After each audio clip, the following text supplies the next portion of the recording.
बिस्मिल्लाहिर्रहमानिर्रहीम। अस्सलामु अलैकुम वरहमतुल्लाहि वबरकातुहू। मोहतरम सामीन, चांद रात चल रही थी, मतलब चांद रात का दिन था, सुबह हुई थी। इमाम हसन हुसैन अपनी वालदा के पास गए, हज़रत फातिमा ज़हरा खातून जन्नत रज़ी अल्लाह तआला अन्हा के पास गए। कहने लगे, ऐ अम्मी जान, सुबह सारे लोग नए नए कपड़े पहनेंगे, हमारे पास क्या है? हमारे पास तो कुछ भी मौजूद नहीं है, नए कपड़े नहीं है। हज़रत फातिमा ज़हरा रज़ी अल्लाह तआला अन्हा ने कहा, बेटो फिक्र करने की कोई बात नहीं है, आपको भी नए कपड़े मिल जाएंगे, नए लिबास मिल जाएंगे। दोनों को भेज दिया, दोनों बेटे चले गए।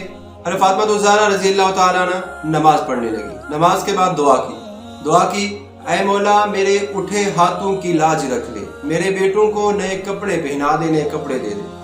दुआ से फारिग हुई, जैसे ही दुआ से फारिग हुई दरवाजे पर दस्तक हुई। पूछा कौन? जवाब आया कि अहले बैत का दर्जी आया है, जो कि शहजादों के लिए जन्नत से कपड़े लाया है, जो कि शहजादों के लिए कपड़े लाया है। वो कपड़े दे के चला गया। हज़रत फातिमा ज़हरा रज़ी अल्लाह तआला अन्हा ने खुशी खुशी वो कपड़े इमाम हसन हुसैन को दे दिए। उन्होंने सुबह वो कपड़े पहन लिए।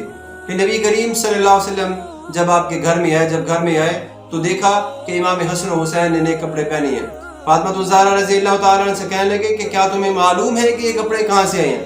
कहने लगी, नहीं ऐ अब्बा जान, मुझे मालूम नहीं। आप सल्लल्लाहु अलैहि वसल्लम ने फरमाया कि वो कपड़े लेकर आने वाले हज़रत जिब्राईल अलैहिस्सलाम थे, और इमाम हसन हुसैन के लिए जो कपड़े भेजे गए थे वो जन्नत से भेजे गए थे। मोहतरम सामीन, इमाम हसन हुसैन आम इंसानों में से नहीं थे, उनका शुमार, उनका मकाम आला व बुलंद है। हम तो उनके कदमों की खाक से भी कहीं गए गुजरे हैं, इसलिए इमाम हसन हुसैन का हमेशा ज़िक्र खैर करते रहना चाहिए। अल्लाह तबारक व तआला अमल करने की तौफीक अता फरमाए। रोज़तुश शुहदा में ये वाक़या मौजूद है, जिल्द नंबर 2 सफ़ा नंबर 138। अल्लाह हाफ़िज़।